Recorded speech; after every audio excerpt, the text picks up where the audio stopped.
Building an empire like no man has ever seen before, John D. Rockefeller created vast wealth, associating the Rockefeller name with influence and authority. Despite his humble beginnings of working on his mother's farm as a boy, he ascended to become the wealthiest figure of his time. Yet his journey was full of tough times and crucial moments that shaped who he became. This is the story of John D. Rockefeller. John Davison Rockefeller was born on July 8, 1839, in Richford, New York, as the second of 6 children. This was a period marked by extreme religious intensity, and this greatly influenced Rockefeller's mother, Eliza, known for her stern and strong religious faith. She enlisted John's help on the farm, instilling this faith and a sense of duty in him while they plowed the fields. Rockefeller's father, Bill, was the complete opposite. A man who lived a vagabond lifestyle, claimed to be a botanical physician, but was actually a con artist selling supposed secret potions. Bill lived a double life and had a mistress, Nancy Brown, who bore 2 children for him. Known locally as Devil Bill, he would leave home for weeks, leaving his family stranded, only to return with expensive items. Rockefeller's father wasn't just dishonest with the public, he was also cunning within the family. He proudly claimed, "I cheat my boys every chance I get, want to make them sharp." Bill believed in always seeking the upper hand in any deal, a principle that greatly influenced Rockefeller's actions later on. He taught his kid to be smart and not to trust easily. In 1849, things fell apart for the Rockefellers when Bill was accused of raping a maid. Rather than confront the issue, he fled, leaving his family to face the consequences. Using the fake identity of Dr. William Livingston, Bill married another woman in a different state, and in efforts to continue living his double life, moved the family, around the time John was 16, to Cleveland, Ohio.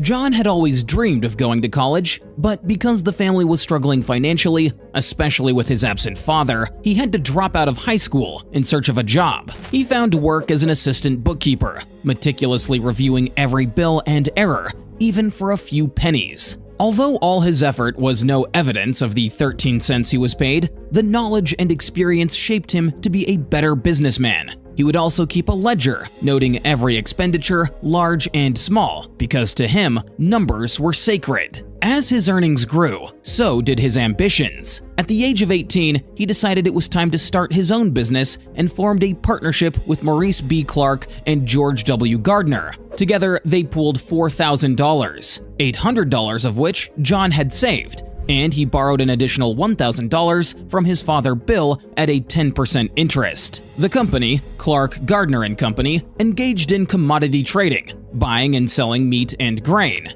In their first and second years of business, Clark, Gardner, and Rockefeller netted $4,400 and $17,000 worth of profit. Then the Civil War started, and profits skyrocketed for Rockefeller and his partners due to increased demand for food produce by the Union Army.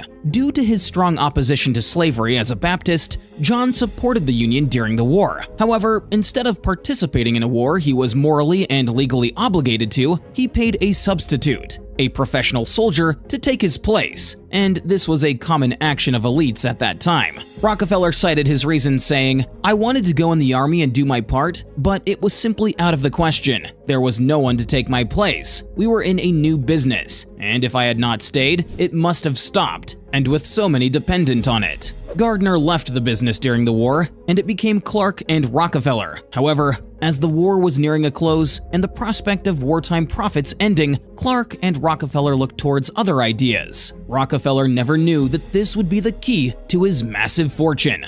Around this time, crude oil had just been discovered, and the need for oil in the military caused prices to soar from 35 cents to as much as $13.75 per barrel. This led to an oil drilling rush, where numerous speculators aimed to capitalize on the newly discovered oil boom known as black gold. While many tried, most of them failed in their endeavors. Those fortunate enough to strike oil didn't necessarily have to be efficient. They would drill holes in the ground, collecting the oil however they could, often resulting in creeks and rivers being contaminated with wasted oil instead of clean water. Amidst this partial chaos, Rockefeller devised his own genius plan. The market demand for refined oil in the form of kerosene was huge at that time, and despite the high cost of freight transportation and the tax on refined oil, Rockefeller saw enormous profits still to be made. Instead of drilling oil like most men around him, he focused on refining, building an oil refinery in 1863 in the Flats, then Cleveland's burgeoning industrial area. The refinery was directly owned by Andrews, Clark and Company, composed of Clark and Rockefeller and chemist Samuel Andrews. Whale oil, which had previously been used, had become too expensive for the masses, and a cheaper general-purpose lighting fuel was needed. While other refineries would keep the 60% of oil product that became kerosene, but dump the other 40% in rivers and massive sludge piles, Rockefeller used the gasoline to fuel the refinery and sold the rest as lubricating oil, petroleum jelly, paraffin wax, and other byproducts. Rockefeller's refineries hired their own plumbers, cutting the cost of pipe laying in half. Instead of buying barrels, he bought wood and had them built for himself. 2 years after the refinery had started, Rockefeller bought out the Clark brothers for $72,500 at auction and established the firm of Rockefeller and Andrews, positioning himself well for the post-war growth in a quickly expanding industry. In the years following the Civil War, John's brother, William Rockefeller Jr., built a refinery in Cleveland and brought John into the partnership. With the addition of Henry Morrison Flagler in 1867, the firm of Rockefeller, Andrews, and Flagler emerged, rapidly expanding under Rockefeller's practices of borrowing, reinvesting, and cost control. By 1868, they owned 2 Cleveland refineries and a New York marketing subsidiary, becoming the world's largest oil refinery.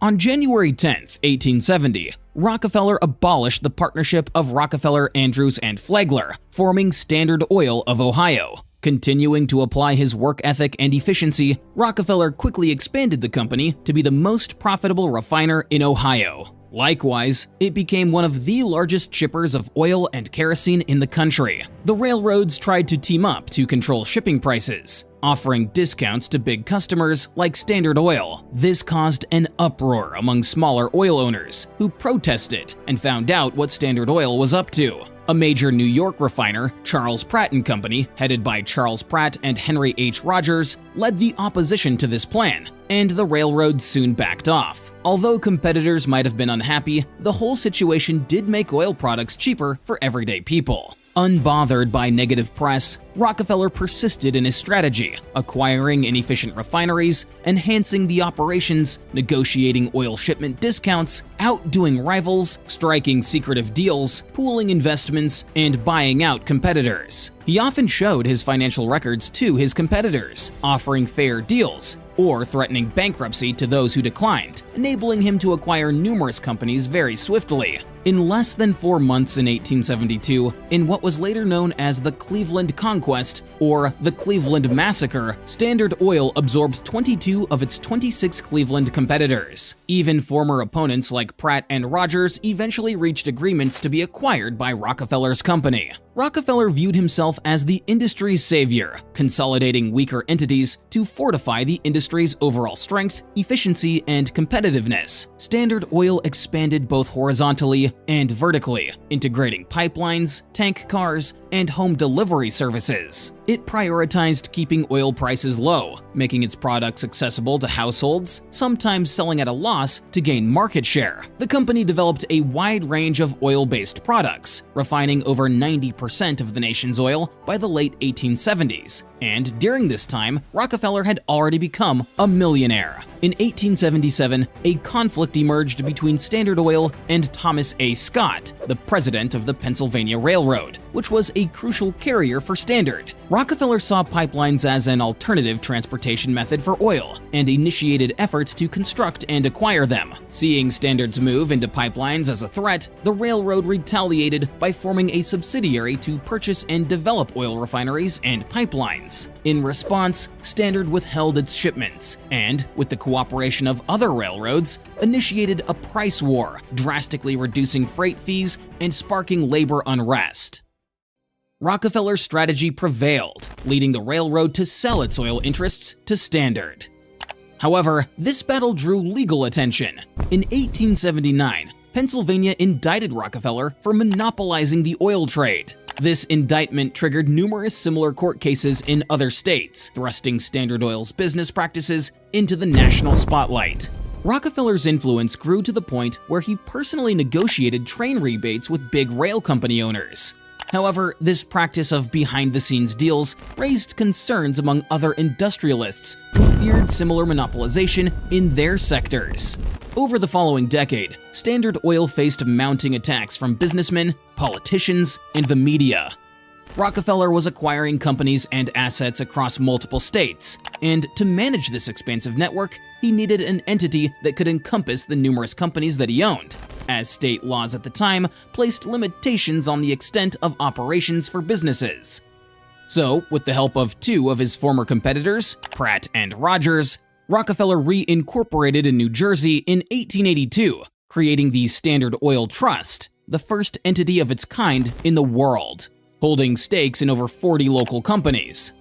Rockefeller gained a reputation for being invulnerable, consistently triumphing over rivals, critics, and political adversaries, and Standard Oil became the world's wealthiest, largest, and most formidable business, seemingly unaffected by economic fluctuations, consistently generating profits year after year.